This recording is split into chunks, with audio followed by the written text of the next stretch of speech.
Hello students. आज का हमारा टॉपिक है general agreement on trade and tariff also known as GATT. हम इसकी हिस्ट्री जानेंगे, पर्पस जानेंगे, इसकी मेंबर कंट्रीज़ के बारे में जानेंगे और इसका रिप्लेसमेंट जानेंगे इस पर्टिकुलर लेक्चर में। तो अगर आपको ये लेक्चर पसंद आए तो लाइक और सब्सक्राइब ज़रूर करना चैनल को। तो हम लोग स्टार्ट करते हैं। General agreement on trade and tariffs, there are certain points to remember. मतलब इसकी हिस्ट्री, इसका पर्पस, इसके ऑब्जेक्टिव्स जानने से पहले इसके कुछ पॉइंट्स हैं जो हमें एक्चुअल में याद रखने की ज़रूरत है। तो गैट का फुल फॉर्म है general agreement on tariffs and trade. ये साइन हुआ था 1 जनवरी 1948 में। इसका जो टाइप है वो मल्टीलेटरल अग्रीमेंट है। ये इसकी जो फाउंडिंग मेंबर कंट्रीज थी वो 23 कंट्रीज थी। लोकेशन थी जिनेवा, स्विट्जरलैंड, और ये इसका रिप्लेसमेंट था WTO, also known as world trade organization. तो सिंपली गैट का फुल फॉर्म है general agreement on tariff and trade. तो इसके नाम से ही हमें समझ आ रहा है कि ये एक अग्रीमेंट है, ये कोई ऑर्गेनाइजेशन नहीं है। ये एक मल्टीलेटरल अग्रीमेंट है बिटवीन वेरियस कंट्रीज, और हम यह भी कह सकते हैं कि ये एक मल्टीलेटरल ट्रीटी थी। इस अग्रीमेंट का पर्पस था कि ट्रेड बैरियर्स को हटाया जाए और टैरिफ को कम करके इंटरनेशनल ट्रेड को प्रमोट किया जाए। ये ट्रीटी 30 अक्टूबर 1947 को साइन की गई थी जिनीवा, स्विट्जरलैंड में। 23 नेशंस ने इस अग्रीमेंट को साइन किया था और यह एग्रीमेंट 1 जनवरी 1948 को इफेक्ट में आई थी। गैट तब तक वर्किंग में था जब तक वर्ल्ड ट्रेड ऑर्गेनाइजेशन वर्किंग में नहीं आ गया था। So world trade organization working में आया था 1995 में। 1 जनवरी 1995 को WTO ने गैट को रिप्लेस किया था। तो अब हम लोग जानेंगे कि वो 23 फाउंडिंग मेंबर कंट्रीज जो गैट की हैं वो कौन कौन सी हैं। The first founding member countries Australia, Belgium, Brazil, Burma, Canada, Ceylon, Chile, China, Cuba, Czechoslovakia, Syria, India, France, Lebanon, Luxembourg, Netherlands, New Zealand, Norway, Pakistan, Southern Rhodesia, South Africa, United Kingdom and United States. ये 23 founding member countries हैं जिनकी वजह से gate का outcome आया था। History behind gate, जो कि हिस्ट्री है गैट की, इसको क्यों लाया गया और इसका पर्पस क्या था, आओ पढ़ते हैं। After World War II, the UK and the US submitted a proposal to the United Nations Economic and Social Council for the establishment of an international trade body to be named the International Trade Organization, that is ITO. The Economic and Social Council of United Nations organized the United Nations Conference on Trade and Employment in 1946 to consider proposals from the UK and the United States. First और second world war के बाद अधिकतर countries की economy बहुत बर्बाद हो गई थी और उस समय पर इकोनॉमी को ग्लोबल लेवल पर रिकंस्ट्रक्शन करने की बहुत ज़रूरत थी। और इस टॉपिक से रिलेटेड ब्रेटन वुड में कॉन्फ्रेंस हुई थी। ब्रेटन वुड की कॉन्फ्रेंस की वजह से 1944 में IMF और वर्ल्ड बैंक एग्जिस्टेंस में आया था। वर्ल्ड बैंक को हम IBRD भी कहते हैं, international bank for reconstruction and development. Brayton would conference में इंटरनेशनल ट्रेड रिलेटेड रूल्स और रेगुलेशंस भी प्रोवाइड किए गए थे और यूके और यूएस ने एक प्रपोजल भी सबमिट किया था यूनाइटेड नेशंस इकोनॉमिक और सोशल काउंसिल में। ये इसलिए किया गया था कि एक इंटरनेशनल ट्रेड बॉडी सेट की जाए, दैट इज ITO, क्योंकि ट्रेड को इन्हांस करना ज़रूरी था। इकोनॉमिक कंडीशन वैसे ही बहुत खराब थी, इसलिए वर्ल्ड बैंक और IMF के साथ इंटरनेशनल ट्रेड ऑर्गेनाइजेशन को लाने का सोचा गया था। An initial committee drafted the ITO charter and was approved at the 1948 conference in Havana, Cuba.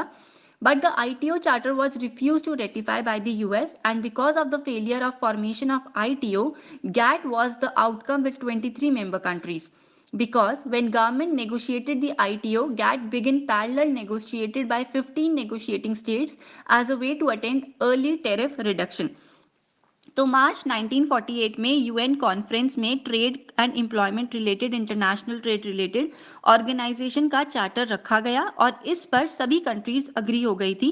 पर हुआ ये कि लास्ट में यूएस ने इस हवाना चार्टर को रिफ्यूज कर दिया गया, रेटिफाई करने से मना कर दिया गया। यूएस ने इसे रेटिफाई नहीं किया तो आईटीओ कभी एग्जिस्टेंस में नहीं आ पाया, पर आईटीओ की जगह 15 नेगोशिएटिंग स्टेट्स ने गैट को एग्जिस्टेंस में लाया, जिससे कि ट्रेड प्रॉब्लम्स और टेरिफ रिलेटेड प्रॉब्लम्स को कवर अप किया जा सके। और उस ड्यूरेशन में कोल्ड वॉर स्टार्ट हुआ तो सबका ध्यान आईटीओ से हट चुका था। तो ये तो थी इसकी हिस्ट्री कि गैट कैसे आया। तो फाइनली लास्ट में क्या हुआ, आईटीओ का तो फेलियर हो गया था, मगर गैट एग्जिस्टेंस में आया और आउटकम था 23 मेंबर कंट्रीज का। चलो देखते हैं कि गैट को लाने का पर्पस क्या था। तो हिस्ट्री तो अब हमें समझ में आ गई कि यूएस कंट्री ने हवाना चार्टर को रेटिफाई नहीं किया, जिसकी वजह से वर्ल्ड ट्रेड ऑर्गेनाइजेशन या आईटीओ नहीं आ पाया। तो फाइनली क्या हुआ, गैट को एग्जिस्टेंस में आना पड़ा। यानी कि हम लोगों को एक ना एक अग्रीमेंट तो चाहिए था जिसकी वजह से हम इंटरनेशनली ट्रेड कर सकें। तो फाइनली एक प्रेम्बल के थ्रू एक पर्पस बनाया गया गैट का। वो पर्पस ये कहता है, according to its preamble, its purpose was the substantial reduction of tariffs and other trade barriers and the elimination of preference on a reciprocal and mutually advantage basis. GATT का preamble कहता है कि tariff का reduction करना, trade barriers को हटाना, जिससे कि इंटरनेशनल ट्रेड को इजी बनाया जा चुके और ग्लोबल लेवल पर इकोनॉमी की रिकवरी की जाए, वो भी ट्रेड लिबरलाइज किया जाए। तो मेन ऑब्जेक्टिव जो गैट का था वो यही था कि कोटा टेरिफ को रिड्यूस करके इंटरनेशनल ट्रेड को बढ़ाया जाए। तो ये तो था हमारा पर्पस। और अब हम पढ़ेंगे ऑब्जेक्टिव्स ऑफ गैट। सबसे पहला ऑब्जेक्टिव कहता है reduction of barriers to international trade. International trade से बैरियर को रिड्यूस करना, जिससे कि स्टैंडर्ड ऑफ लिविंग इंक्रीज होगी, इकोनॉमी बढ़ेगी, इंश्योरिंग फुल एम्प्लॉयमेंट बढ़ेगा, बेरोजगारी कम हो जाएगी, growing volume of real income and effective demand, real income की वॉल्यूम बढ़ेगी और डिमांड भी बढ़ेगी, developing globally full use of resources, expansion of production and international trade. तो रिसोर्सेज है उनका फुल्ली यूटिलाइजेशन होगा और प्रोडक्शन का एक्सपेंशन किया जाएगा। अब हम देखते हैं कि GATT multilateral trade negotiations round GATT के कैसे होते थे, कब कौन सी कंट्री में नेगोशिएशंस राउंड हुए, कब वो स्टार्ट हुआ, उसका ड्यूरेशन ऑफ राउंड कितना था और कौन कौन से सब्जेक्ट्स उसमें कवर किए गए। तो इसके बारे में अब हम पढ़ेंगे। ये हमारा कहता है कि सबसे पहला जो राउंड हुआ था वो जिनीवा में हुआ था। हमारे 8 राउंड्स थे और जो 8th राउंड था वो सबसे इंपॉर्टेंट राउंड था, दैट इज उरुग्वे राउंड। तो जो सबसे पहला राउंड था वो था जिनीवा में हुआ था। अप्रैल 1947 में वो राउंड हुआ, 7 मंथ्स चला था वो राउंड और वो उसका सब्जेक्ट जो था वो टेरिफ कंसेशन के बेसिस में था। सेकेंड राउंड हमारा एनईसी में हुआ था, अप्रैल 1949 में ये राउंड हुआ। 5 मंथ्स ये राउंड चला और इसका जो सब्जेक्ट कवर हुआ था वो था टेरिफ रिडक्शन पे। टोक्यो में राउंड हुआ, सितंबर 1950 में स्टार्ट हुआ। 8 मंथ्स ये राउंड चला और इसमें जो कवर किया गया वो था टेरिफ से रिलेटेड। गैट इस्टेब्लिश्ड हुआ as a governing world body.